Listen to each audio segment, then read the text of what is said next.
வணக்கம் நண்பர்களே. பஹல்காம் பயங்கரவாத தாக்குதலுக்கு அப்புறம் இந்தியா பாகிஸ்தானுக்கு எதிராக பல நடவடிக்கைகள் எடுத்திருக்கோம். அது இல்லாமல் கடந்த சில நாட்களாக எல்ஓசி லைன் ஆஃப் கண்ட்ரோலில் இந்தியன் ட்ரூப்ஸ்க்கும் பாகிஸ்தான் ட்ரூப்ஸ்க்கும் இடையே ஃபைட்டிங் போயிட்டுருக்கு. இந்த நிலையில் அடுத்த 36 மணி நேரத்தில் இந்தியா பாகிஸ்தானுக்கு எதிரான இராணுவ தாக்குதலில் ஈடுபடலாம் அப்படின்ற நியூஸ் வந்திருக்கு. சொல்லப்போனால் அந்த நியூஸ் பல மணி நேரம் ஆகுது. அதனால் அடுத்த ஒரு 24 மணி நேரத்தில் பாகிஸ்தானுக்கு எதிரான இராணுவ நடவடிக்கைகளை இந்தியா ஈடுபடும் அப்படின்னு எதிர்பார்க்கப்படுது. இந்த நிலையில் மெயின் ஸ்ட்ரீம் மீடியாலையும் சோஷியல் மீடியாலையும் நிறைய பேர் டிஸ்கஸ் பண்ணுற ஒரு விஷயம் என்னென்னா, இந்தியா பாகிஸ்தான் இடையே ஒரு அணு ஆயுத போர் வரதுக்கான வாய்ப்பு இருக்கா? ஒருவேளை பாகிஸ்தான் இந்தியாவுக்கு எதிராக அணு ஆயுதங்களை யூஸ் பண்ண முயற்சிக்குமா? இப்படி ஒரு அணு ஆயுத போர் தேவையா? இந்த ரெண்டு நாடுகளும் இதை தவிர்க்கணுமா? இந்த மாதிரி நிறைய கேள்விகள் இருக்குது. இதற்கான பதிலை நான் இந்த வீடியோவில் கொடுக்குறேன். தயவுசெய்து வீடியோவை ஃபுல்லாக லிசன் பண்ணுங்கள். 2 நாளுக்கு முன்னாடி தான் பாகிஸ்தான் மினிஸ்டர் இந்தியாவை பயமுறுத்தியிருந்தார். Open thread கொடுத்துருந்தார். இந்தியாவுக்கு எதிராக நாங்கள் 130 நியூக்ளியர் வார்ஹெட்ஸ், அதாவது அணு ஆயுதங்களை ரெடி பண்ணி வச்சுருக்கோம், தேவைப்பட்டால் இந்தியாவை தாக்க நாங்கள் தயங்க மாட்டோம்னு சொல்லியிருந்தார். சரி, இந்தியா பாகிஸ்தான் இந்த 2 நாடுகளுடைய ஆக்சுவல் நியூக்ளியர் ஸ்ட்ரென்த் என்ன? இவங்க கையில் எவ்வளோ நியூக்ளியர் வார்ஹெட்ஸ் இருக்குது? ஃப்யூச்சரில் அணு ஆயுத போர் வரதுக்கான வாய்ப்புகள் இருக்கா? இதை நம்ம ஒன்று ஒன்றா பார்க்கலாம். முதல்ல இந்தியா பாகிஸ்தான் இடையே இருக்கக்கூடிய நியூக்ளியர் ஆர்ம்ஸ் ரேஸ், அணு ஆயுத போட்டி, இதுக்கான பேக்ரவுண்டை நான் எக்ஸ்பிளைன் பண்ணிடுறேன். இந்த உலகத்தில் தற்போதைக்கு 9 நாடுகள் கையில் நியூக்ளியர் வெப்பன்ஸ் இருக்குது. இவங்களை நியூக்ளியர் ஆர்ம்டு ஸ்டேட்ஸ் அல்லது நியூக்ளியர் ஸ்டேட்ஸ்னு சொல்லுவாங்க. இவங்க யாருன்னு பார்த்தீங்கன்னா 5 வல்லாதிக்க நாடுகள். இவங்க யுனைடெட் நேஷன் செக்யூரிட்டி கவுன்சிலில் பெர்மனன்ட் மெம்பர்ஸாகவும் இருக்காங்க. இவங்க தான் 2வது உலக போரை முன்னெடுத்து நடத்துது. யாருன்னு பார்த்தீங்கன்னா America, Britain, France, Russia, China. இந்த 5 பேர் தான் முதல்ல டெவலப் பண்ணாங்க. கடைசியாக டெவலப் பண்ண நாடு சைனா 1964 பண்ணாங்க. முதல்ல டெவலப் பண்ண நாடு அமெரிக்கா. 1964 அப்புறம் மற்ற நாடுகள் கொஞ்சம் கொஞ்சமாக நியூக்ளியர் வெப்பன்ஸை டெவலப் பண்ண ஆரம்பிக்கிறாங்க. இந்த நாடுகள் யாருன்னு பார்த்தீங்கன்னா India, Pakistan, north Korea, Israel. Israel 1960 தன்னுடைய நியூக்ளியர் வெப்பன்ஸை டெவலப் பண்ணிட்டாங்க. இந்தியா 1974 முதல்ல டெவலப் பண்ணி டெஸ்ட் பண்ணுறோம். பாகிஸ்தான் 1998 டெவலப் பண்ணி டெஸ்ட் பண்ணுறாங்க. கடைசியாக நியூக்ளியர் டெஸ்ட் நடத்துகிற நாடு பார்த்தீங்கன்னா நார்த் கொரியா 2006 பண்ணாங்க. ஆனால் 1980s அவங்களுடைய நியூக்ளியர் வெப்பன்ஸ் ப்ரோக்ராமை அவங்க ஸ்டார்ட் பண்ணி ஈடுபட ஆரம்பிச்சிட்டாங்க. அப்போ ஒட்டு மொத்தமாக அந்த உலகத்தில் 9 நாடுகள் கையில் நியூக்ளியர் வெப்பன்ஸ் இருக்குது.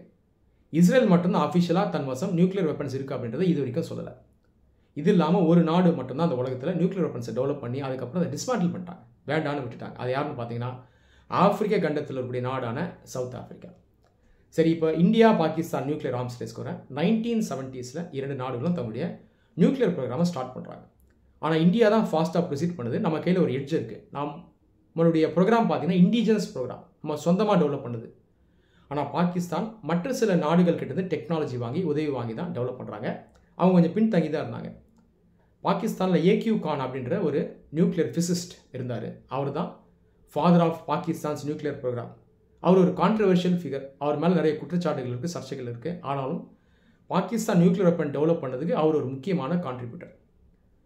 India 1974 first nuclear test conduct பண்ணுறோம். Code name smiling Buddha. Pakistan பின்தங்கி இருக்காங்க, ஏற்கனவே சொல்லிட்டேன். இந்தியா 1998 நம்முடைய செகண்ட் டெஸ்ட்டே கண்டக்ட் பண்ணிடுறோம். இதனுடைய கோட் நேம் ஆப்ரேஷன் சக்தி.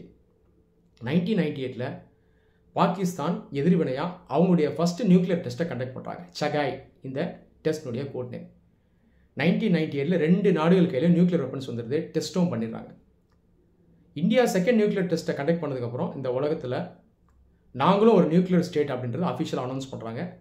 அமெரிக்கா, ஜப்பான், ஆஸ்திரேலியா போன்ற நாடுகள் இந்தியா மேலே சாங்ஷன்ஸ் இம்போஸ் பண்ணுறாங்க. ஆனாலும் நாம் இதுக்கெல்லாம் ரெடியாக தான் இருந்தோம். காரணம் என்னென்னா, நம்முடைய நெய்பர்ஹுட் பார்த்தீங்கன்னா ஆபத்தான நிலையில் இருக்குது, நம்மளை அச்சுறுத்தக்கூடிய நாடுகள் இருக்காங்க, நம்ம கண்டிப்பாக நியூக்ளியர் வெப்பன்ஸை டெவலப் பண்ணிடணும் அப்படின்ற முடிவில் நம்ம இருந்தோம். இந்தியா 1998 டெவலப் பண்ணது ஒரு மிகப்பெரிய ஒரு அச்சீவ்மெண்ட். சரி, நியூக்ளியர் ஸ்ட்ரென்த்தை பார்த்துரும். பல ஆண்டுகளாக இந்தியா பாகிஸ்தான் அவங்க கையில் வச்சிருக்கக்கூடிய நியூக்ளியர் வார்ஹெட்ஸ், அதாவது அந்த அணு ஆயுதங்கள் எண்ணிக்கையை பார்த்தீங்கன்னா பெருசாக டிஃப்ரென்ஸ் இல்லை. சொல்லப்போனால் பல ஆண்டுகளாக இந்தியா கம்பேர் பண்ணுறது பாகிஸ்தான் கையில் தான் வெப்பன்ஸ் அதிகம் இருந்தது.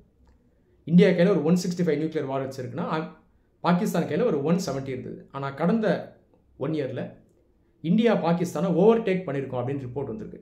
இந்தியா கையில் இப்போதைக்கு ஒரு 180 வார்ஹெட்ஸ் இருக்குது. இப்போ நம்பர் ஆஃப் வார்ஹெட்ஸ் வச்சு பார்க்கும்போது பெருசாக வித்தியாசம் இல்லை. இந்தியாவுக்கு ஒரு சின்ன எட்ஜ் இருக்குது. ஆனால் இந்தியாவுக்கு எங்கே பெரிய எட்ஜ் இருக்குன்னா 1998 டெஸ்ட்டில் நம்ம நியூக்ளியர் ஃபியூஷன் பாம்பை டெஸ்ட் பண்ணோம். ஃபியூஷன் பாம்பு வந்து ஹைட்ரஜன் பாம்பு, இதனுடைய பவர் அதிகம், ஈல்டு அதிகம். இது நம்ம கையில் இருக்குது. பாகிஸ்தான் கையில் நியூக்ளியர் ஃபியூஷன் டெக்னாலஜி இருந்தாலும் அவங்க அந்த வெப்பனை டெஸ்ட் பண்ணல. அது இல்லாமல் நியூக்ளியர் வெப்பன் மட்டும் இருந்தால் பத்தாது, அதுக்கான டெலிவரி சிஸ்டம் தேவை. மிசைல்ஸ் வேணும். ஆயுதங்களை வச்சு தான், ஏவுகணைகளை வச்சு தான் ஒரு நாடு இன்னொரு நாட்டை தாக்க முடியும். அப்படி பார்க்கும்போது பாகிஸ்தானை கம்பேர் பண்ணும்போது இந்தியா கையில் நிறைய மிசைல்ஸ் இருக்குது. அக்னி 5 மிசைல், இது இன்டர் கான்டினென்டல் பேலிஸ்டிக் மிசைல், கண்டம் விட்டு கண்டம் பாயக்கூடிய ஒரு ஏவுகணை. இதனுடைய ரேஞ்ச் வந்து பார்த்தீங்கன்னா 3500 மைல்ஸ். அப்போ ஓவரால் நியூக்ளியர் ஸ்ட்ரென்த் எந்த நாடு கையில் அதிகம் இருக்குன்னா கண்டிப்பாக தற்போதைக்கு இந்தியா கையில் தான் அதிகமாக இருக்குது. சரி, அணு ஆயுத போருக்கு வாய்ப்பு இருக்கா? இதை பார்க்குற முன்னாடி நியூக்ளியர் த்ரெஷோல்டு அப்படின்ற ஒரு கான்செப்ட் பார்க்கணும். நியூக்ளியர் த்ரெஷோல்டு அப்படின்றது நியூக்ளியர் வெப்பன் வச்சிருக்கக்கூடிய நாடு எந்த அளவுக்கு பொறுமை காக்கும் தன்னுடைய வெப்பன்ஸை யூஸ் பண்ணுறதுக்கு முன்னாடி. இதன் பேர் தான் nuclear threshold. India, America, Britain போன்ற நாடுகளுக்கு நியூக்ளியர் த்ரெஷோல்டு அதிகம். இதுக்கு நிறைய காரணங்கள் இருக்குது. இதெல்லாம் டெமோக்ராட்டிக் கண்ட்ரீஸ். இந்த நாடுகளுடைய அந்த ரெக்கார்டு பார்த்தீங்கன்னா மற்ற நாடுகளை ஜெனரலாக அவங்க அச்சுறுத்துறது கிடையாது. ஆனால் நார்த் கொரியா, பாகிஸ்தான் போன்ற நாடுகளுக்கு த்ரெஷோல்டு கம்மி. பொறுமை காக்கக்கூடிய அந்த காலகட்டம் பார்த்தீங்கன்னா கம்மி. சொல்லப்போனால் ரஷ்யாவுக்கும் நியூக்ளியர் த்ரெஷோல்டு கொஞ்சம் கம்மி தான். அது இல்லாமல் பாகிஸ்தான் பலமுறை இந்தியா ஓப்பனாக அச்சுறுத்திருக்காங்க நியூக்ளியர் வெப்பன்ஸ் வச்சு. ரீசெண்டாகவும் ஒரு த்ரெட் வந்திருக்கு. ஸோ இதெல்லாம் நம்ம மைண்டில் வைக்கணும். இந்தியாவுக்கும் சைனாவுக்கும் மட்டும்தான் நோ ஃபர்ஸ்ட் யூஸ் பாலிசி இருக்குது. மற்ற 7 நாடுகள் கையில் நோ ஃபர்ஸ்ட் யூஸ் பாலிசி இல்லை, ஃபர்ஸ்ட் யூஸ் பாலிசி தான் இருக்குது. நோ ஃபர்ஸ்ட் யூஸ் பாலிசி என்ன சொல்லுதுன்னா, ஒரு அணு ஆயுதம் வச்சிருக்கக்கூடிய நாடு நம்ம நாட்டை அட்டாக் பண்ணுதுன்னா அந்த நேரத்தில் தான் நம்ம நியூக்ளியர் வெப்பன்ஸ் எடுப்போம். ஃபர்ஸ்ட் இன்ஸ்டன்ஸில் எடுக்க மாட்டோம், செகண்ட் இன்ஸ்டன்ஸில் தான் எடுப்போம். இதுதான் நோ ஃபர்ஸ்ட் யூஸ் பாலிசி. இது ஒரு பீஸ்ஃபுல் பாலிசி தான், ஆனால் கவர்ட்லி பாலிசி இல்லை, கோழையான ஒரு கொள்கை அப்படின்னு நம்ம வந்து அதை சொல்ல முடியாது. எஞ்சிருக்கக்கூடிய 7 நாடுகள் ஃபர்ஸ்ட் யூஸ் பாலிசி தான் ஃபாலோ பண்ணுறாங்க, பாகிஸ்தான் உட்பட. பாகிஸ்தான் பொறுத்த வரைக்கும் இந்தியா தங்களை அச்சுறுத்தக்கூடிய ஒரு நாடு, எந்த நேரம் வேணால் ஆக்கிரமிப்பு பண்ணோம், ஒரு எதிரி நாடு. இந்தியா தங்களை அட்டாக் பண்ணுறதுக்கு முன்னாடி நாங்கள் இந்தியாவை அட்டாக் பண்ணுவோம், அதற்கான உரிமை இருக்குது, நாங்கள் அதற்கான நியூக்ளியர் வெப்பன்ஸை ஃபர்ஸ்ட் இன்ஸ்டன்ஸில் யூஸ் பண்ணுவோம் அப்படின்னு பாகிஸ்தான் அஃபிஷியலாகவே சொல்கிறாங்க. ஸோ இந்த நோ ஃபர்ஸ்ட் யூஸ் பாலிசி அப்படின்றது இந்தியாவையும் பாகிஸ்தானையும் டிஃப்ரென்ஷியேட் பண்ணுற ஒரு பெரிய கான்செப்ட். இதை நம்ம மைண்டில் வைக்கணும். அவங்க ஃபர்ஸ்ட் யூஸ் பாலிசி யூஸ் பண்ணுறதுனால இந்தியாவுக்கு எப்பயுமே ஒரு அச்சுறுத்தல் இருக்குது. இந்த காரணத்தினால நிறைய எக்ஸ்பர்ட்ஸ் பல ஆண்டுகளாக என்ன சொல்கிறாங்கன்னா, இந்த ஃபர்ஸ்ட் யூஸ் பாலிசியை நம்ம ஸ்ட்ரிக்டாக ஃபாலோ பண்ணோம்னா பாகிஸ்தான் அச்சுறுத்துது அப்படின்ற பட்சத்தில் தேவைப்பட்டால் நம்மளுமே ஃபர்ஸ்ட் யூஸ் பாலிசியை ஃபாலோ பண்ணிட்டு போயிடலாம். ஏன்னா அவங்க நம்மளை ரெஸ்பெக்ட் பண்ணாதான் நம்ம திரும்ப ரெஸ்பெக்ட் பண்ணணும். அவங்க ரெஸ்பெக்ட் பண்ணாத பட்சத்தில் நாம் ரெஸ்பெக்ட் பண்ண வேண்டிய அவசியம் இல்லை அப்படின்னு சொல்லப்படுது. சரி, இப்போ வரக்கூடிய நாட்களில் ஒரு அணு ஆயுத போருக்கு வாய்ப்பு இருக்கா அப்படின்னு பார்த்தீங்கன்னா வாய்ப்பு குறைவு அப்படின்னு நான் சொல்லுவேன். நீங்கள் ஜென்ரலாக ஹிஸ்ட்ரி பார்த்தீங்கன்னா இதற்கான எவிடன்ஸ் இருக்குது. வல்லரசுகள் அமெரிக்காவும் யுஎஸ்எஸ்ஆரும் நிறைய வெப்பன்ஸ் வச்சுருந்தாங்க, அவங்க இதை ஜென்ரலாக யூஸ் பண்ணல.